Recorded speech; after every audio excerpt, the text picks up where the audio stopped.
안녕하세요. 꼭 잡아야 하는 정보 그립톡의 마스코트 김미정입니다. 지난 클로징 때 잠깐 언급했던 메가서울 프로젝트 다들 알고 계신가요?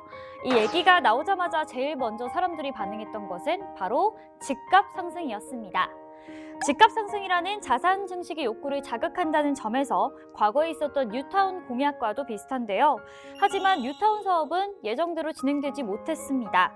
뉴타운 지정 후 집값이 폭등하는 것을 막지 못하고 이것을 무기한 미뤄야 한다는 당시 서울시장의 의견이 있었기 때문인데요.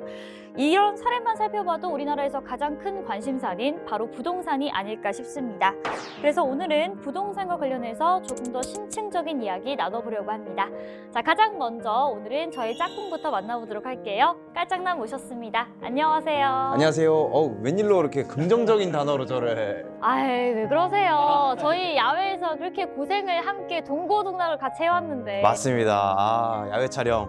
네. 쉽지 않았죠? 네, 쉽지 않았습니다. 네. 오늘도 찾아왔습니다. 예, 오늘 이제 주제가 부동산인데, 항상 제일 재밌는 편인 것 같아요. 관심도 지금 많고요. 예, 그립톡을 하면서 오늘도 즐거운 시간 한번 나눠보도록 하겠습니다. 네, 좋습니다. 그리고 이번에는 부동산과 관련해서 또 한 번 시원하게 말씀해 주실 김영근 대표님도 다시 한번 모셨습니다. 대표님 안녕하세요. 네, 안녕하세요. 네, 저희가 지난 시간에는 내년도 2024년 경제 전망에 대해서 살펴봤는데 오늘은 부동산과 관련된 얘기를 해주신다고요? 네네. 오늘 부동산에 대해서 지금 부동산 관심이 되게 많으시잖아요. 맞아요. 올해 반등을 해가지고 거기에 대해서 좀 말씀을 좀 자세히 드려보도록 하겠습니다. 네, 오늘도 시원한 답변 기대하면서 본격적으로 그립톡 시작해 볼까요?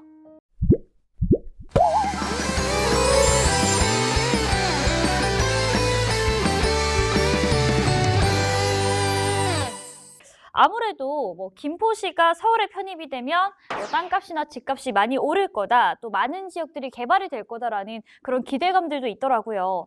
대표님께서는 이 부분 혹시 어떻게 생각하시나요? 제가 볼 때는 좀 심리적인 것 같고요. 네. 예, 사실 변할 게 아무것도 없거든요. 그래서 어. 별로 영향 안 미칠 것 같습니다. 제가 볼 때는. 굉장히 단호하게 김포시가 설령 서울에 편입이 되더라도 변하는 것은 아무것도 없다라고. 김포 사는 분들한테 미안한데. 네, 그러게요. 구독자분들 중에 김포에 사시는 분들이 계실 수도 있는데, 근데 어찌됐든 간에 이게 뭔가 감정적으로만 접근할 게 아니잖아요. 뭐 특별하게 바뀌는 부분은 없다라고 말씀하셨는데, 좀 왜 그렇게 생각하시는지 이유도 일단 알 수 있을까요? 실질적으로 부동산 가격이 오를 정도의 어떤 상황이 되려면 심리적인 거 말고요. 네. 실질적으로 두 가지가 필요하거든요. 하나는 교통이 좋아지거나 교통. 아니면 일자리가 많아지거나 아, 예, 두 개 중에 하나는 있어야죠, 최소한. 근데 김포가 편입이 된다고 해서 교통이 좋아질 게 있나요, 사실? 교통이 뭐 새로 철도가 놓여진다든가 뭐 지하철이 더 뚫린다든가 네. 뭐 이런 계획은 아주 없죠, 아직은. 그리고 일자리 부분도 사실 기업들이 이제 일자리를 만들어 줘야 되는데 네. 경기도에 있을 때가 훨씬 더 유리하죠, 사실. 서울로 들어오면 네. 기업들 입장에서 지원이 좀 적어지기 혜택이라던가, 때문에 네.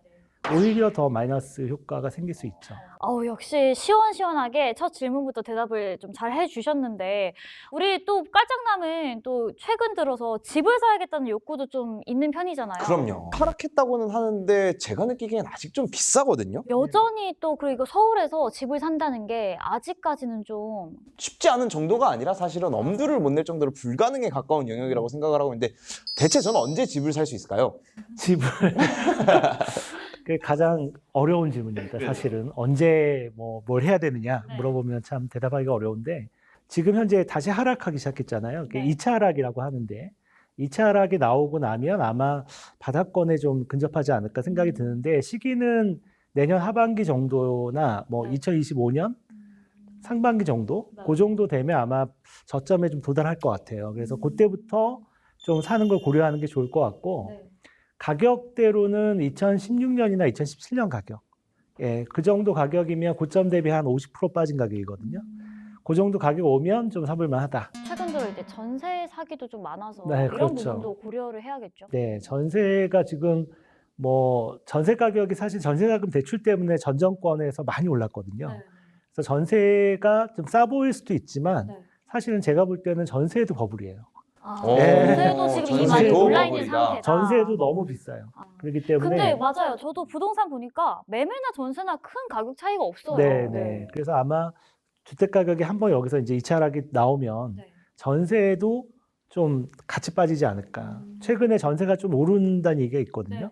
그냥 집을 안 사고 전세로 가니까. 네. 근데 전세 가격도 지금 버블이기 때문에 아마 한 단계 더 내려가지 않을까 싶어서 전세 사기 당하는 게 되게 위험하잖아요. 그러니까 전세를 들어가더라도 좀 요즘에 보면 신규 분양하고 입주하는 아파트 같은 경우는 네. 잔금 치르는 것 때문에 전세를 굉장히 싸게 내놔요. 아. 신규 아파트 입주 같은 경우에 어떻게든 잔금을 일단 치러야 결제해야 되니까 되니까. 네. 전세 가격이 굉장히 낮춰서 나오거든요. 그런 전세는 좀 들어가도 될 것 같은데 다른 뭐 그런 케이스가 아니라면 네. 반전세 정도로 들어가는 게 훨씬 더 안전하지 않을까 생각합니다. 이게 굳이 뭔가 전세로 좀 들어가려면은 신규 입주해서 물량이 많이 나오는 아파트에 네. 좀 그나마 좀 하는 것 추천을 드리고 이외에 뭐 주택이나 오피스텔을 뉴스에서 보셨듯이 좀 신중하게 판단하시는 게 좋지 않을까라는 생각이 드네요. 이제 뭐 가계부채가 국가 경제에 미치는 영향은 알겠는데 네. 조금 디테일하게 들어가서 부동산에는 어떤 영향을 좀 많이 미칠까요? 보통 이제 가계부채가 80% 될 때까지는 부동산하고 가계부채는 좀 정해 관계를 갖고 있어요.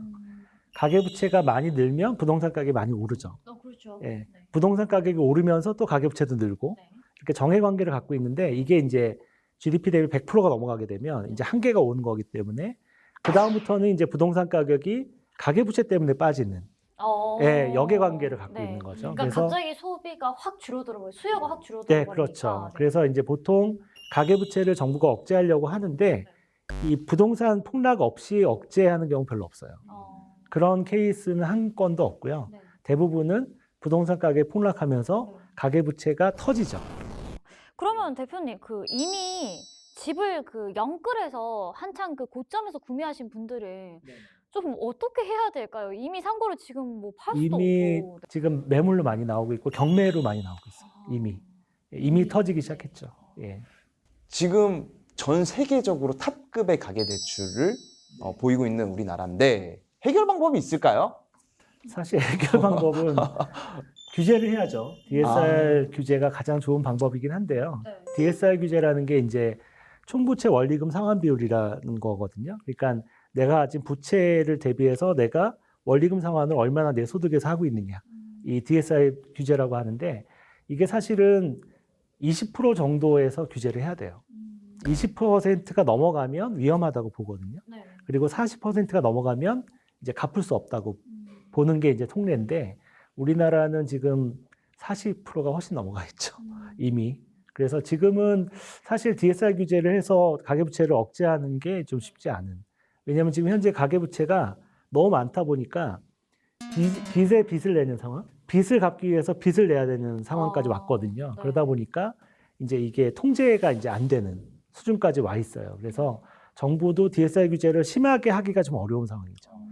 진짜 마음 잡고 이 DSR 규제를 하면 금융위기가 올 수 있으니까 하는 척만 하는 상황이라고 볼 수 뭐 있습니다. 사실상 정부도 손을 좀 놓고 있다고 네, 그래서 DSR을 빠져나갈 수 있는 여지를 되게 많이 두면서 지금 규제를 하고 있잖아요.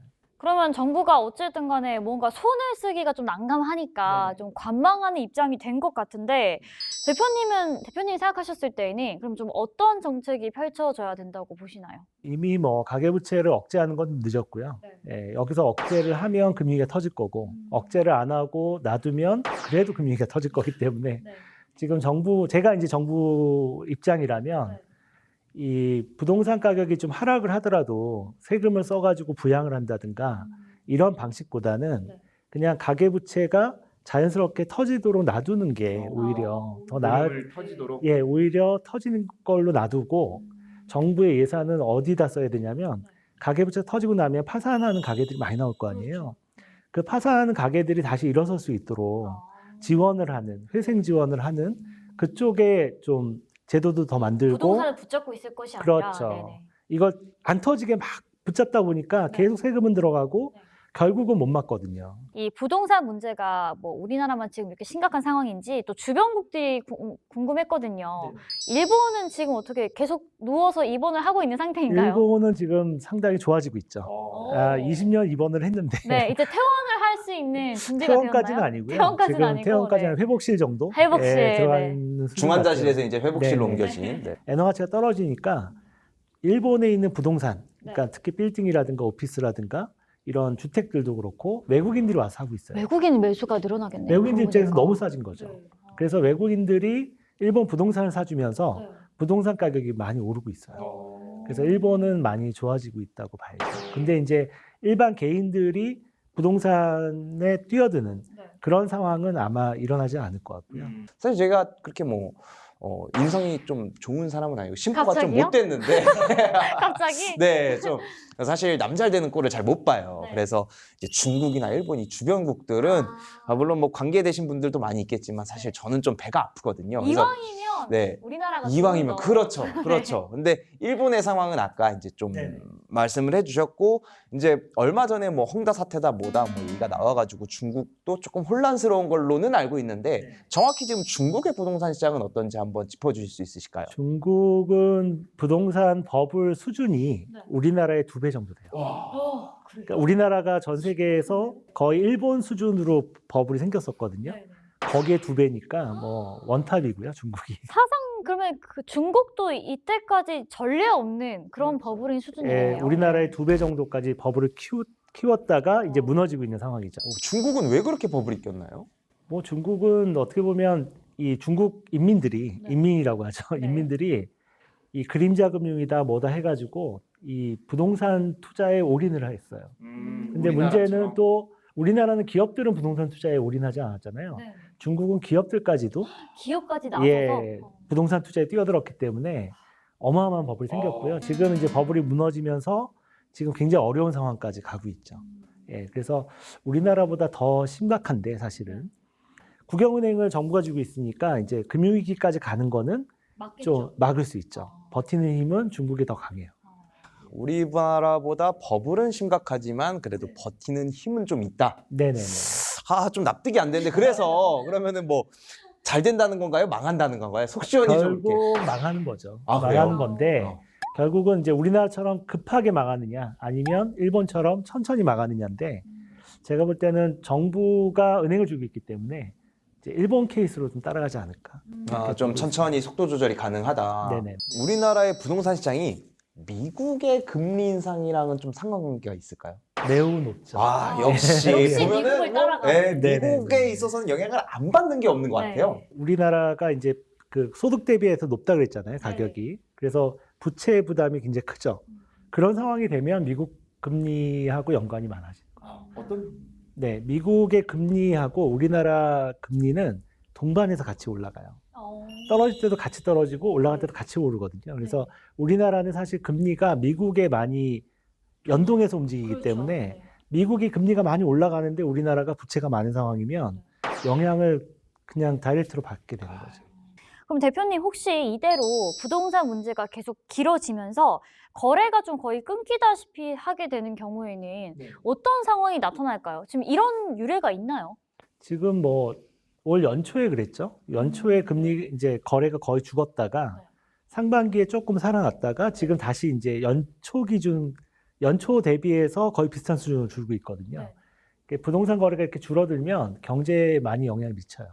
왜냐하면 우리나라 경제가 부동산 산업이 차지하는 비중이 한 20, 30% 되거든요. 꽤 많이 차지하네요. 꽤 많이 차지하죠. 부동산 거래가 안 되면 일단은 건설회사들이 집을 안 짓죠. 팔리질 않으니까. 그래서 건설 투자 줄어들고 일용직들 많이 이제 일자리가 줄어들 수밖에 없겠죠. 이사를 안 하니까 이사업체 할 일 별로 없고 인테리어.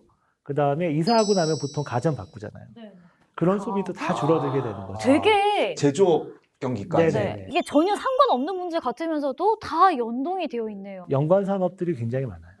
좀 요약을 해보자면 우리나라 경제에서 부동산과 관련된 산업이 차지하는 비중이 생각보다 높습니다. 20%에서 30%에 육박을 하고요.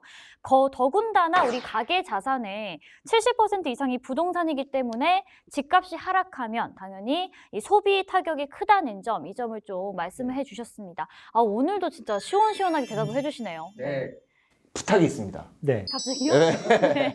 갑자기 부탁을 하고 싶어졌어요. 네네. 부동산에 대한 아주 정제되지 않은 대표님의 시원한 소신 발언을 듣고 싶습니다. 한번 시원하게 정제되지 않은. 말씀해달라. 네. 평소의 소신은 부동산 투기는 만국병이다. 예. 우리나라가 부동산 투기 때문에 사실은 나라가 다 병들었죠, 지금 사실은. 그렇죠. 예, 그래서 만국병이라고 생각을 하고요. 이제 부동산 투자는 이제 시대가 다 갔잖아요. 이제 갔으니까 이제 사람들이 이제 부동산에 너무 목매이지 말고 이제는 부동산 투자를 좀 접고 부동산은 이제 사는 곳이잖아요. 네. 우리가 이제 그 필수 소비재라고 하죠. 필수 소비재이기 때문에 사람들이 만약에 쌀을 매점 매석을 한다 그러면 전부 다 욕할 거 아니에요. 그렇죠. 다 먹어야 되는 쌀을 누군가 매점 매석해서 다른 사람들이 쌀값이 올라가지고 못 먹으면 죽을 수 있잖아요. 그건 욕하면서 부동산에 대해서 그렇게 하는 거는 아무도 욕을 안 하죠. 그러네요. 예, 부러워하죠. 부러워하죠. 네, 저는 그렇게 생각을 하고 있고요. 그래서 이제 부동산 투자보다는 이제 앞으로는 정상적으로 그냥 금융자산 쪽으로 좀 자금을 돌려서 투자를 하시는 게 좋지 않을까. 예금이나 주식. 네, 뭐. 그렇죠. 네, 대표님께서 정리를 좀 해주셨는데 부동산 투자의 시대는 갔습니다. 역시나 이렇게 대표님 모시고 얘기하면 정말 저희 그립톡 촬영하는 것 이외에도 이렇게 얻어가는 내용들이 너무 많은 것 궁금한 같아요. 것도 너무 많고요. 근데 그러니까요. 중요한 거는 이렇게 좋은 말씀해 주셨으면 이걸 최소한 보는 분들은 납득하셨겠지. 근데 전 국민이 대표님과 같이 이런 생각을 가지고서 공감하시고 납득하시고 실천해 주셨으면 좋겠습니다. 네. 그러니까요.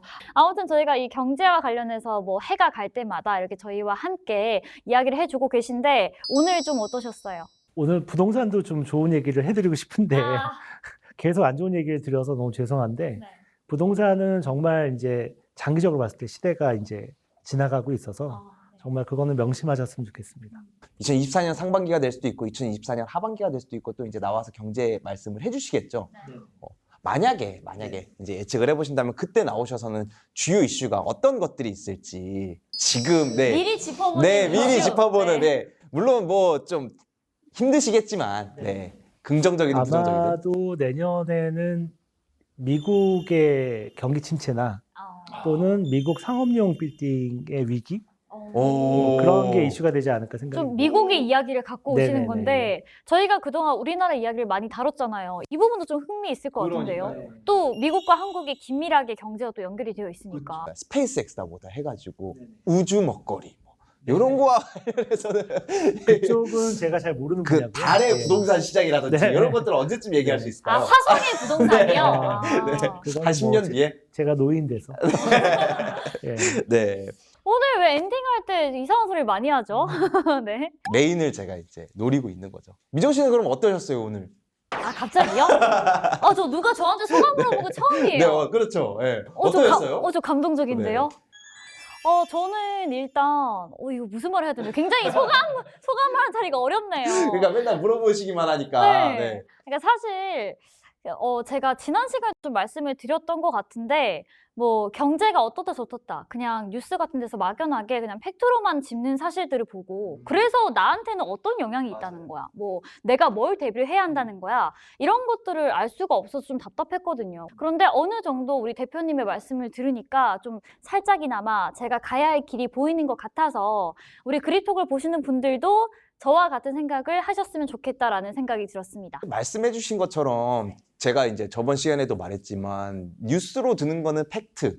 그리고 이렇게 그걸 통해서 so how, so what을 이제 듣는 시간이잖아요. 저희는 이제 대표님이 옆에 계시니까 저희가 궁금한 것들을 물어본다고 하지만 시청자 여러분들도 궁금해서 여쭤보고 싶은 게 분명히 있으실 것 같아요. 맞아요. 그런 것들은 이제 댓글을 통해서 적극적으로 참여해 주시면 다음에 대표님이 또 답변을 해주시니까요. 그렇죠. 네네. 그렇지 않을까 또 그렇게 정리를 해보고 싶습니다. 네. 지금 뭐 마무리까지 알아서 해주셨는데 네, 어찌됐든 색다른 경험이었습니다. 네. 오늘 부동산과 관련해서 이렇게 자세하고 속 시원하게 말씀해주신 김영근 대표님 그리고 저와의 운명 공동체인 짝꿍 깔짝남은 이만 보내드리도록 하겠습니다. 감사합니다. 수고하셨습니다. 네.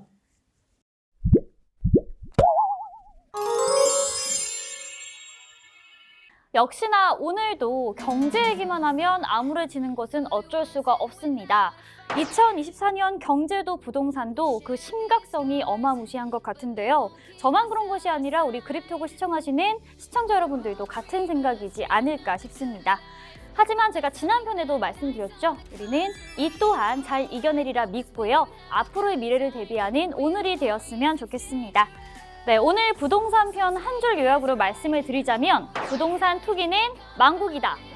꼭 기억하시길 바라겠습니다. 네, 오늘 내용 유익하셨다면 구독과 좋아요, 알림 설정 잊지 마시고요. 그럼 그립톡의 마스코트 저 김미정은 이만 물러나도록 하겠습니다. 여러분 다음 시간에 뵐게요. 안녕! 안녕.